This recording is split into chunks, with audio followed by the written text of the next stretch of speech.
Joining us now, Liz Peek. You can read Liz everywhere. She's on the Hill. She's on the Financial Times. She has her own blog. Follow her on Twitter at Liz Peek or go to lizpeek.com. We saw her at CPAC, which we just got back from this weekend, and the president's humongous 2-hour and 10-minute speech there, epic speech. And also, of course, we changed the name of CPAC to TPAC, the Trump Political Action Conference, because that's really what it is. There is no more Republican Party in the old way. We knew it, not a moment too soon. They went the way of the Whigs. In fact, somewhere in this hour, I'm going to get a clip here from Bill Kristol, the last of the weasel, loser, never Trumpers that just doesn't get it. We'll get him on a little bit later. But right now, Liz Peek. Liz, great to have you. Good morning. Happy to join you.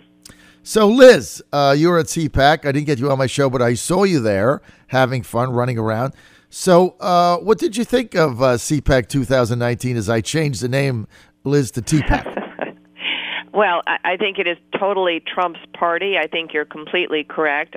Speaker after speaker really, voiced approval, cheered Donald Trump's handling of the economy, handling of foreign affairs, et cetera. It was a pretty unified voice, and I enjoyed it because, honestly, the amount of criticism and, just out-and-out derogatory commentary there is about the president out there kind of makes you happy to be surrounded by people who think he's doing a good job, as I do. So, it was interesting to see. I'd never seen Mike Pence speak before. I thought he did a very good job.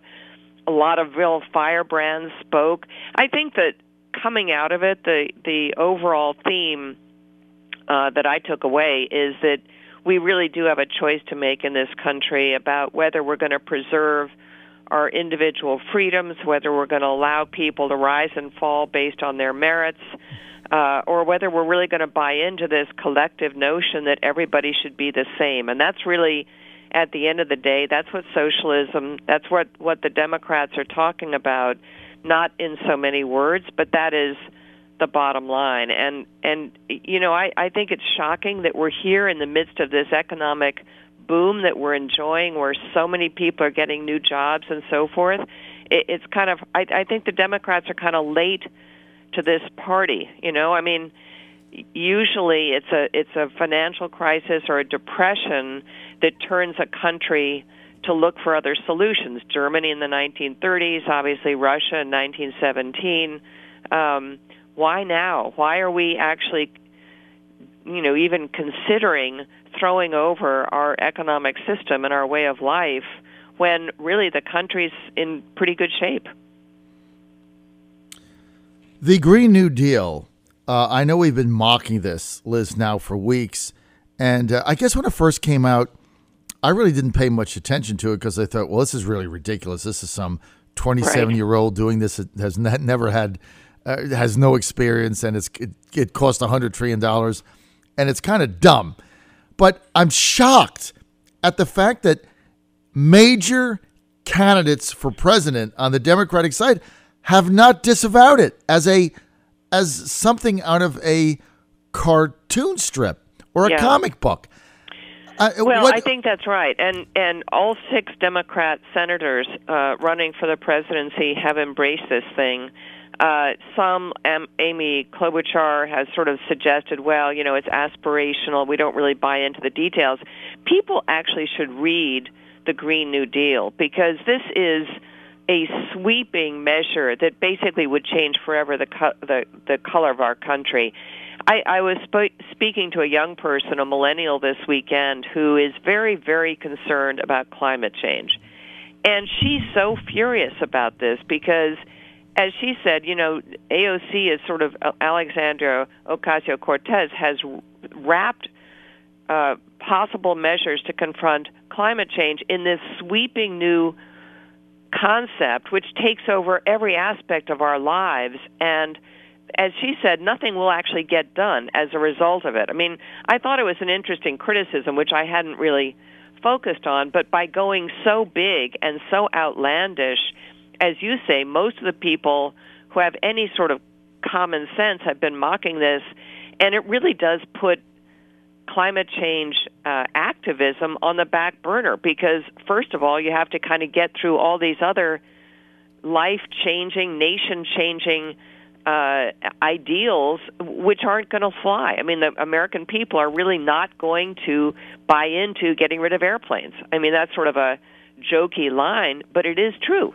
So I think that AOC has actually harmed her cause, and I also think she's harming the party because she's a political terrorist. She's actually terrorized adult Democrats, longtime legislators, into buying into this stuff, and that's not going to serve their careers well.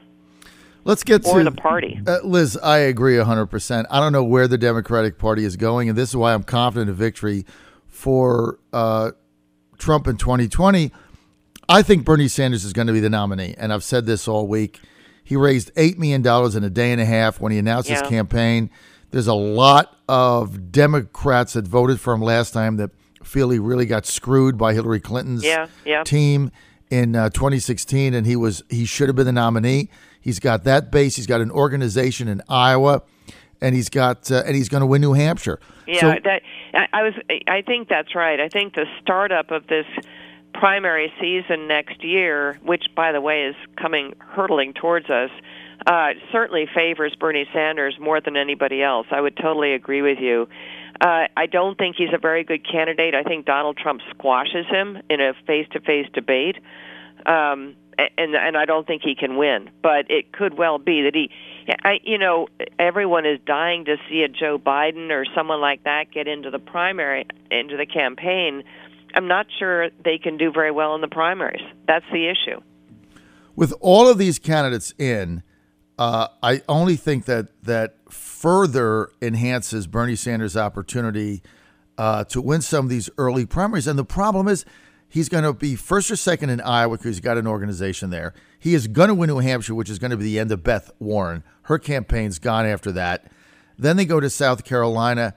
He's got 2 wins or a win and a second under his belt.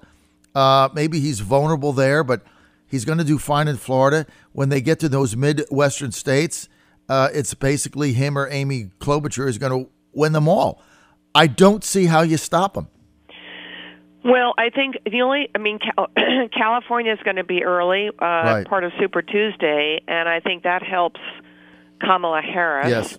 And certainly there's a lot of the party that's pushing Kamala Harris as sort of the better alternative to Bernie Sanders. But look, I don't know who's going to get through this throng, and it is that. I mean, they're talking now. Hickenlooper just jumped in. He's another moderate Democrat, and I do think there's an appetite for a moderate Democrat. Again, I'm not sure they can do very well in the primaries because, on that, in the Democrats, it'll be the far left that's really running those and pushing the energy. That's where the energy is in the party, and I just don't see how you get rid of that, really.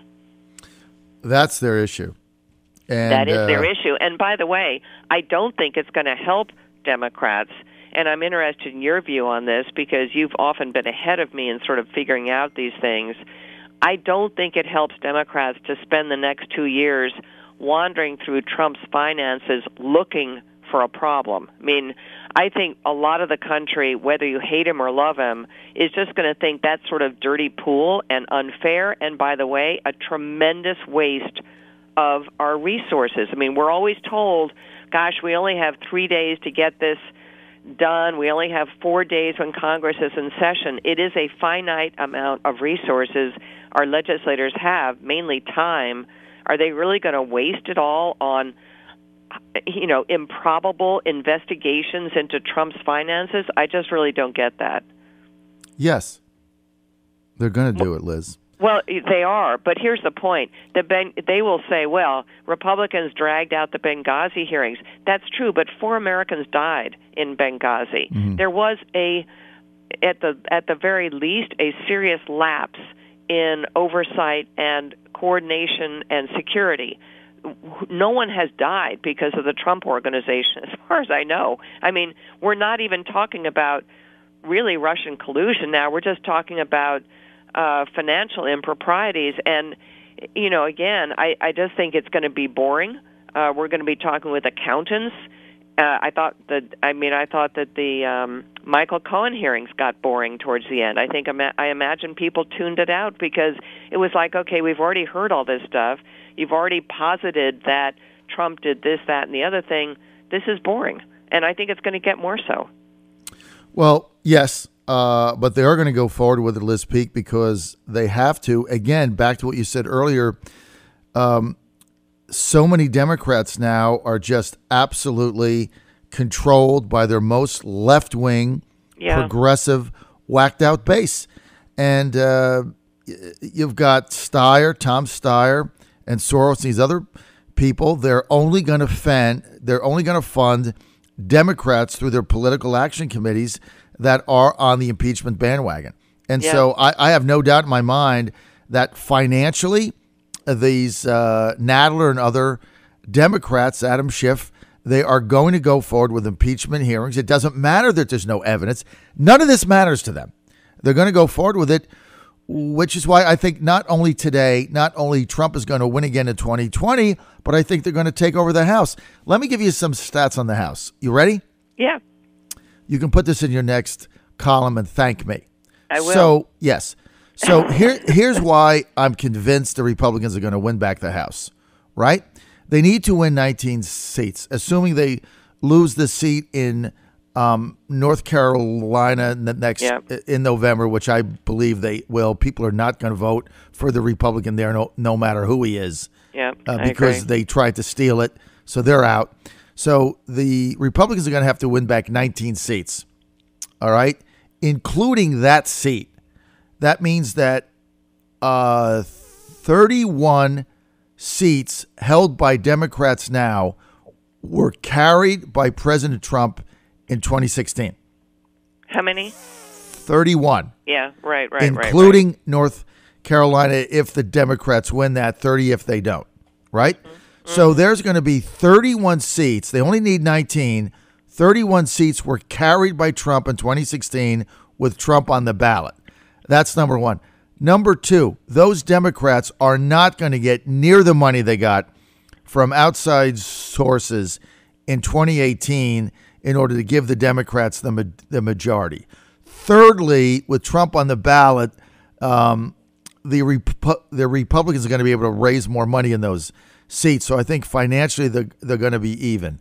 The other thing is in those 30 seats that the Democrats won, get this, in Trump areas, the total margin, 80,000.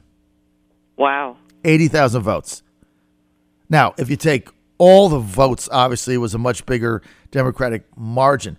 But if you take the 30 seats the Democrats won in Trump districts, it is a margin, a total of 80,000. You divide 30 into 80,000. I mean, that's just not a big number, right? No, that should not be that difficult. No, you're talking about an average of 3,000 votes per district. So a lot of these people forget we're very, very close. And so with Trump on the ballot and with a Bernie Sanders or a Kamala Harris or some super left winger on it, it's going to make holding the House for the Dems really, really tough. And if they go through 12 months of impeachment and subpoenas and hearings and all this nonsense, I mean, what was your opinion when you get your chance to talk at CPAC? Michael Cohen's testimony Wednesday. What was your overall view on that, Liz Peek? Well, I thought it was just another opportunity for Democrats to showboat. Very few had any interest in actually eliciting any information, which tells me that kind of what we knew, that there wasn't likely to be anything new that surfaced in those hearings. And that is my point a little bit. I don't think there's going to be much new that comes out in any of these hearings.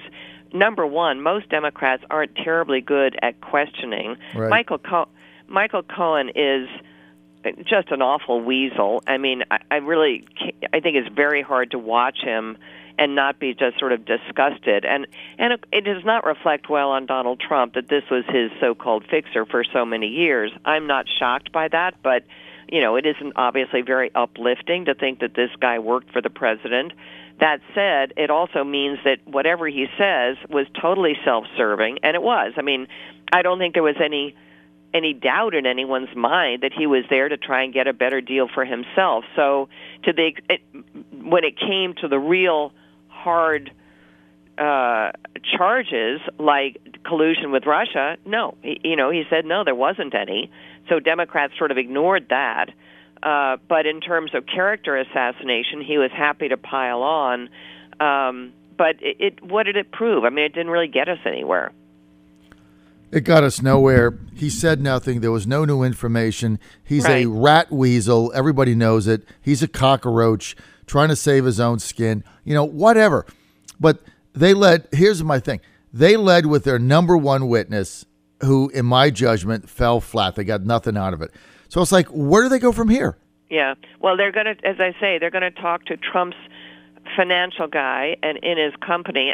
By the way, I don't even really know on what grounds they're allowed to do this. I mean, there is no charge. They're looking for something that is impeachable, but they haven't found it yet.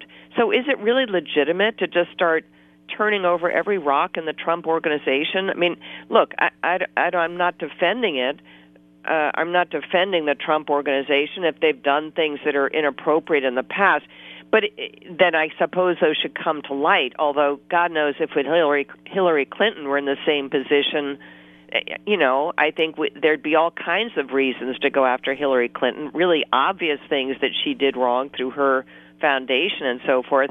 I don't really know, other than what Adam Schiff keeps hinting at with no substantiation whatsoever, like the fact that the Trump organization has been laundering money from Moscow. Is it laundering money if a Russian oligarch buys a condo in your tower? I don't think so, but that's kind of what Adam Schiff is hinting at. I just think, look, it's all designed to undermine President Trump. What these guys don't get is that people are looking at the bigger picture. People are looking at what's going on in America, the jobs that are getting people to a new place in their lives, the fact that we have the possibility, I think the very real possibility, of a trade deal being done with China, which is very significant. It cannot be overstated in its significance. I mean, when you look around at all the things that Trump is doing, what makes me craziest, to be honest, is the narrative that Michael Cohen spouted briefly, which was that really Trump didn't want to be president. He really doesn't want to make America great again. He wants to just work on his brand. You and I know what he did to win the presidency, all those rallies, all those speeches. It was an exhausting effort. You kidding me that he didn't want to be president, that he didn't have an ambition for this country? I don't believe that. And I thought it was such an offensive thing to say, but the Democrats love it. They love the idea that this is just a reality TV star on the biggest stage ever. No, he is really doing profoundly good things for this country, and I'm hoping, like you, that that's why voters will turn out and vote for him again. Well, look, he said over and over and over again, if I don't win the general election, this is all a waste of time.